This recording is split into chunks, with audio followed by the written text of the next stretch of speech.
In this video, I'm going to show you how to make the arms for this koala. And for this part of the project, you will need yarn, stuffing, and a 3.5mm crochet hook.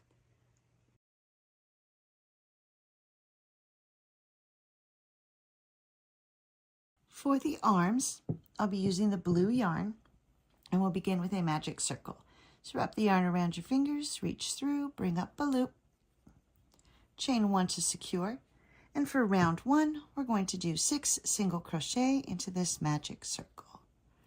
There's 2, 3, 4, 5, 6. And now we'll grab that little tail, give it a pull, place your stitch marker, and at this point you should have 6 stitches. For round 2, we're going to do 1 increase in each stitch all the way around. And to do the increase, you'll insert your hook, do 1 single crochet, go back into that same stitch for a second single crochet. And that is 1 increase.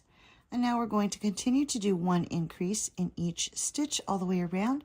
And when you come to the end of this round, you should have a total of 12 stitches. For round 3, we're going to do a repeating sequence of 1 single crochet followed by 1 increase. And you'll continue to repeat 1 single crochet and 1 increase, and at the end of this round you should have a total of 18 stitches.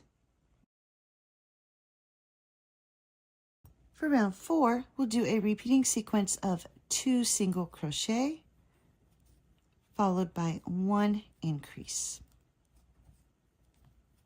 And you'll continue to repeat 2 single crochet and 1 increase, and at the end of this round you should have a total of 24 stitches. For round 5, we're going to do a repeating sequence of 3 single crochet followed by 1 increase. So there's 2, 3, increase. And now you'll continue to repeat 3 single crochet and 1 increase, and at the end of this round you should have a total of 30 stitches.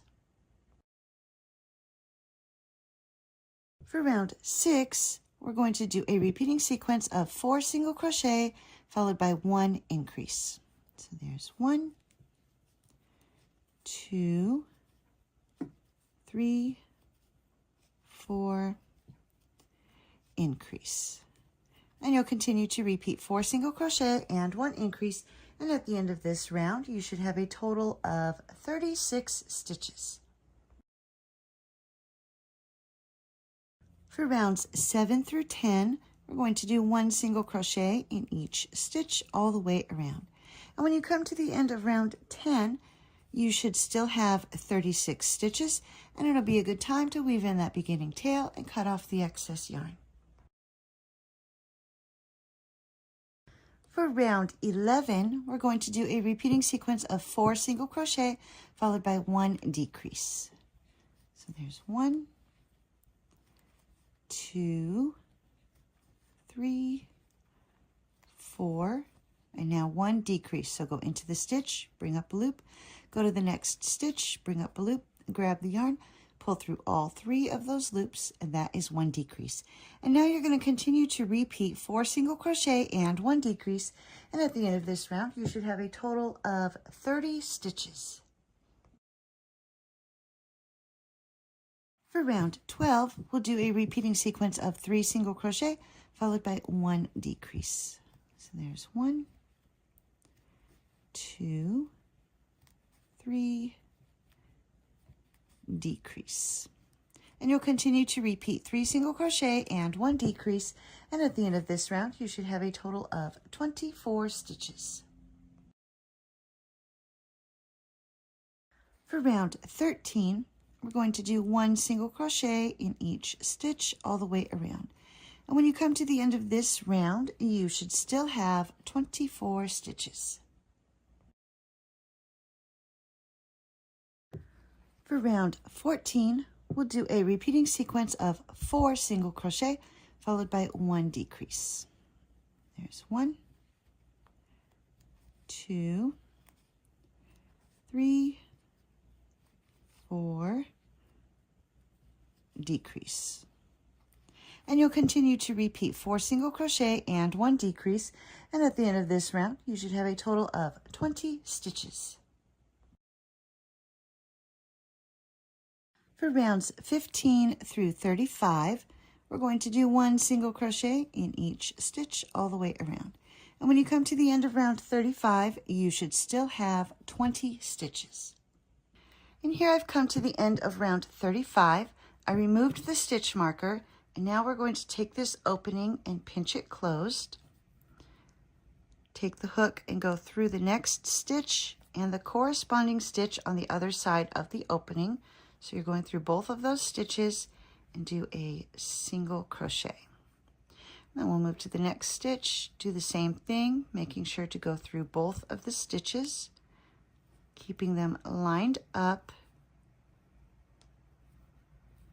So that way we end up with an even number of stitches all the way across. And then when you come to this final stitch here, we'll just do a slip stitch and tie off. And then when you cut your yarn, make sure that you leave a long enough tail for sewing the arm onto the body, and you will need to make 2 of these. Once you have finished making the arms, we're going to attach them to the body. I've already got 1 attached here. So I'm going to take this one and line it up on the side of the body, right up here just below the neck. And I'm going to go under a stitch in the body and through a stitch in the arm with the needle. And pull nice and tight so it stays flush. So under a stitch in the body, through a stitch in the arm, under a stitch in the body, through a stitch in the arm. And you'll continue to do this all the way across until the arm is all the way attached. And here I've come to the end of the arm. And so now I've done my final stitch. So now I'm just going to go under a stitch. And before pulling it all the way through, I'm going to take my needle through that loop and give it a pull. And I'll run my needle through the body and hide that tail. Cut off the excess yarn. And there we go. The arms are attached.